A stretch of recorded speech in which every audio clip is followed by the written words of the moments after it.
દુઃખોનો નાશ કરનાર રુદ્રનો અંશ છે રુદ્રાક્ષ. રુદ્રાક્ષ અર્થાત રુદ્રનો અક્ષ.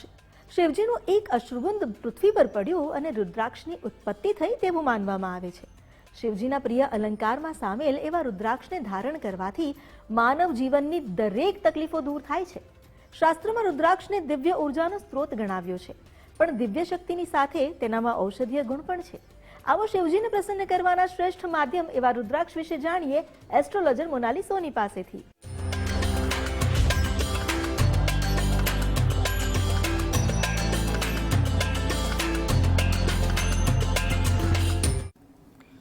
નમસ્કાર, આધ્યાત્મિક મહાશક્તિમાં હું મોનાલી સોની આપ સૌનું સ્વાગત કરું છું.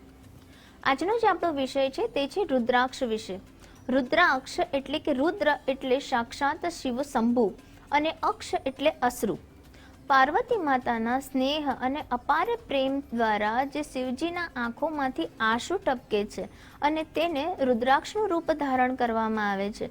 શાસ્ત્રોમાં એવું કહેવામાં આવે છે કે ભગવાન શિવ શંભુની જે ત્રીજી આંખ છે તેને પણ રુદ્રાક્ષ કહેવામાં આવે છે. રુદ્રાક્ષ જેને ખૂબ જ પવિત્ર માનવામાં આવે છે અને તેને શિવજીનું જ સ્વરૂપ કહેવામાં આવે છે. રુદ્રાક્ષ એક ફળ સ્વરૂપમાં આપણને પ્રાપ્ત થાય છે. આપણા ભારતમાં પણ કેટલાક પહાડી પ્રદેશો પર આપણને રુદ્રાક્ષની પ્રાપ્તિ થાય છે. રુદ્રાક્ષ જે એક ભૂરા કલરનું ફળ હોય છે અને તે રુદ્રાક્ષમાં પરિવર્તિત થાય છે. રુદ્રાક્ષ જે છે તેને આપણે દેવી દેવતાઓને પ્રસન્ન કરવા માટે ઉપયોગ કરતા હોય છે અને સાથે સાથે રુદ્રાક્ષમાં ઔષધીય ગુણ પણ પ્રાપ્ત થાય છે.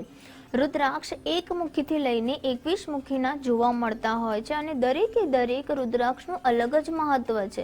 દરેક રુદ્રાક્ષ દરેક દેવી દેવતાઓ સાથે સંકળાવવામાં આવેલો છે અને ચોક્કસ રીતે જો તમે રુદ્રાક્ષનો ઉપયોગ તમારા નિયમિત જીવનમાં કરો છો તો તમને તમારા શારીરિક સ્વાસ્થ્યમાં પણ સુધારો થતો જોવા મળે છે. સાથે સાથે તમારા જીવનની તકલીફોને દૂર કરવા માટે પણ રુદ્રાક્ષ ખૂબ જ ફળદાયી નીવડે છે. જ્યારે આપણે વાત કરીએ છીએ રુદ્રાક્ષ પહેરવાથી વ્યક્તિનો જે શ્વસન ક્રિયા છે તે ખૂબ જ સારી રીતે કાર્યરત થાય છે. તેના માનસિક જે વિચારો છે તેમાં પણ તેને શુદ્ધતા થતી જોવા મળે છે. નકારાત્મક વિચારો રુદ્રાક્ષ પહેરવાથી દૂર કરી શકાય છે અને સાથે સાથે રુદ્રાક્ષ પહેરવાથી વ્યક્તિને જે જીવનમાં કેટલાક કાર્યો જે તેને અટકી રહ્યા છે તે કાર્યો પણ પરિપૂર્ણ થવા લાગે છે. દરેક રુદ્રાક્ષને તેના આકાર સાથે તેના મુખને બિરાજવામાં આવ્યું છે. એટલે કે દરેક એક મુખીથી લઈને 21 મુખીના જે રુદ્રાક્ષ છે તેમનું અલગ અલગ રૂપે તેનું એક રૂપ હોય છે અને તે ચોક્કસ રૂપના આધારે તેને ઓળખવામાં આવે છે. જ્યારે એકમુખી રુદ્રાક્ષ હોય છે ત્યારે તેનો જે શેપ હોય છે એક મુખવાળો હોય છે, માટે તેને એકમુખી ગણવામાં આવે છે. આ પ્રકારે 2 મુખ, 3 મુખ, 4 મુખ એવી રીતે 21 મુખી રુદ્રાક્ષની ઓળખ આપવામાં આવે છે. કે એકમુખી રુદ્રાક્ષ સાક્ષાત શિવજીનું સ્વરૂપ માનવામાં આવે છે અને તેને ધારણ કરવાથી એક દુર્લભ શક્તિનો સંચાર વ્યક્તિના જીવનમાં થાય છે. આગળ જ્યારે વાત કરીએ તો દાંપત્ય જીવનને લગતી જો સમસ્યા હોય તો વ્યક્તિએ 2 મુખી રુદ્રાક્ષ ધારણ કરવો જોઈએ.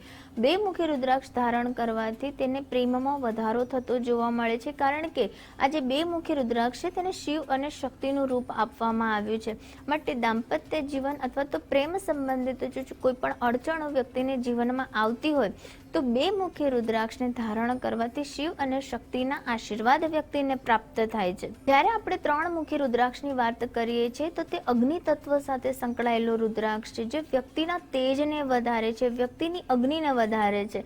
એટલે કે 3 મુખી રુદ્રાક્ષ જ્યારે વ્યક્તિ ધારણ કરે છે ત્યારે તેમાં એક અલગ પ્રકારનું તેજ જોવા મળે છે. તેના જ્ઞાનમાં વધારો થાય છે અને વ્યક્તિ નિપુણતાથી પોતાના દરેક કાર્યો કરવામાં સક્ષમ બને છે. માટે 3 મુખી રુદ્રાક્ષ તે વ્યક્તિએ પહેરવો જોઈએ જે પોતાના કાર્યમાં કુશળતા પ્રાપ્ત કરવા માંગે છે. આગળ જ્યારે આપણે વાત કરીએ તો જે 4 મુખી રુદ્રાક્ષ છે તેમને સાક્ષાત બ્રહ્માજીનું સ્વરૂપ માનવામાં આવે છે, જેમણે સૃષ્ટિની રચના કરી છે, જે સર્જનાત્મક રીતે કામ કરે છે. તે રીતે તમે 4 મુખી રુદ્રાક્ષ જો ધારણ કરો છો તો તમે તમારા કાર્યક્ષેત્રમાં અથવા તો તમે જે પણ સ્કિલમાં આગળ વધવા માંગો છો તેમાં કલાત્મક રીતે, સર્જનાત્મક રીતે તમે ખૂબ જ સારી રીતે તેમાં આગળ વધી શકો છો. આગળ જ્યારે વાત કરીએ તો પંચમુખી રુદ્રાક્ષ, આ રુદ્રાક્ષ દરેક વ્યક્તિ ધારણ કરી શકે છે. પોતાની કુંડલીના કોઈ પણ પ્રકારના અશુભ દોષોથી જો વ્યક્તિ પીડિત હોય, તેમાં પણ ખાસ કરીને રાહુને શાંત કરવા માટે, વારંવાર આવતી જીવનની મુશ્કેલીઓને દૂર કરવા માટે પણ વ્યક્તિ પંચમુખી રુદ્રાક્ષ ધારણ કરે છે તો તેને ખૂબ જ વિશેષ ફળ પ્રાપ્ત થાય છે. પંચમુખી રુદ્રાક્ષને 5 પાંડવોનું રૂપ પણ કહેવામાં આવે છે અને એના કારણે પાંચમુખી રુદ્રાક્ષ ધારણ કરવાથી વ્યક્તિને કોઈ પણ જગ્યાએ વિજય પ્રાપ્ત થાય છે, તેને સફળતા પ્રાપ્ત થાય છે. આગળ જ્યારે આપણે વાત કરીએ છીએ 6 મુખી રુદ્રાક્ષને, જે કાર્તિકેય ભગવાન સાથે જોડવામાં આવ્યો છે. કાર્તિકેય જે યુદ્ધના દેવતા છે અને તે દરેકે દરેક વિદ્યામાં પારંગત છે અને જ્યારે તમારે દરેકે દરેક રીતે દરેક ક્ષેત્રમાં પારંગત થવું છે, વિજય પ્રાપ્ત કરવી છે, સફળતા પ્રાપ્ત કરવી છે, ત્યારે પણ 6 મુખી રુદ્રાક્ષ ધારણ કરવાથી પણ વ્યક્તિને વિશેષ લાભ થઈ શકે. આગળ જ્યારે આપણે વાત કરીએ સપ્તમુખી રુદ્રાક્ષની, સપ્તમુખી રુદ્રાક્ષ એટલે કે રુદ્રાક્ષનું સપ્ત સ્વરૂપ અને તેને સપ્ત ઋષિઓનું માન આપવામાં આવ્યું છે. સપ્તમુખી રુદ્રાક્ષ જે લોકોને પણ પોતાના બિઝનેસમાં વારંવાર નુકસાન થતું હોય, ધંધામાં બરકત ન થતી હોય, તે લોકો પણ સપ્તમુખી રુદ્રાક્ષ ધારણ કરી શકે છે. સપ્તમુખી રુદ્રાક્ષમાં માતા લક્ષ્મીજીનો વાસ હોય છે અને આ રુદ્રાક્ષ પહેરવાથી વ્યક્તિને ધન સ્થાન્ય સંબંધિત અને પોતાના વ્યવસાય લક્ષ્ય સંબંધિત જે કોઈ પણ સમસ્યા છે તેમાંથી તેને જલ્દી નિરાકરણ મળે છે અને વ્યક્તિ ખૂબ જ ઝડપથી પ્રગતિ કરી શકે છે.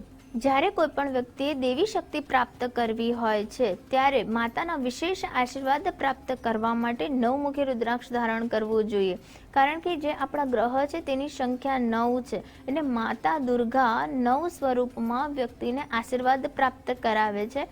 ત્યારે વ્યક્તિએ કોઈ પણ દેવી શક્તિનું ખૂબ જ સારી રીતે પરમાત્મા સાથે જોડાણ કરવા અને આશીર્વાદ પ્રાપ્ત કરવા માટે પણ 9 મુખી રુદ્રાક્ષ જો વ્યક્તિ ધારણ કરે છે તો તેને સુખ અને સમૃદ્ધિમાં પણ વધારો થાય છે અને તેને માતાજીના દેવીના આશીર્વાદ પણ પ્રાપ્ત થાય છે.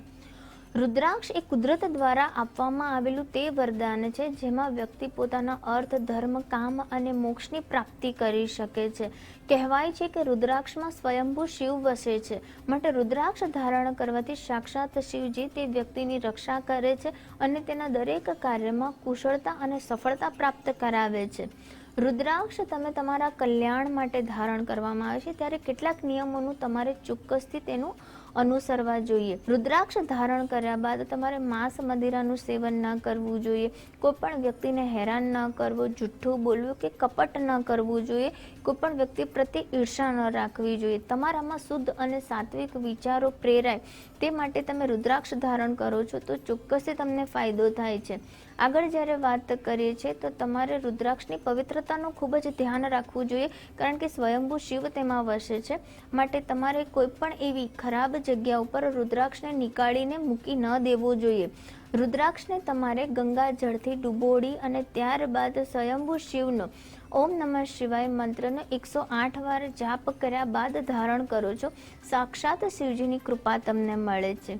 રુદ્રાક્ષના અલગ અલગ ફળોને ખૂબ જ સારા રાખવા માટે સરસવના તેલમાં થોડી હળદર નાખીને જો રુદ્રાક્ષને ડુબોળવામાં આવે તો રુદ્રાક્ષ હંમેશા તાજો અને ખૂબ જ સારો રહે છે. જેથી કોઈ બી રીતે ખરડાઈ ગયેલો રુદ્રાક્ષ હોય તો તમારે તેને નદીમાં પધરાવી દેવો અને ત્યારબાદ શુદ્ધ રીતે, પવિત્ર રીતે તમારે રુદ્રાક્ષ ધારણ કરવો જોઈએ.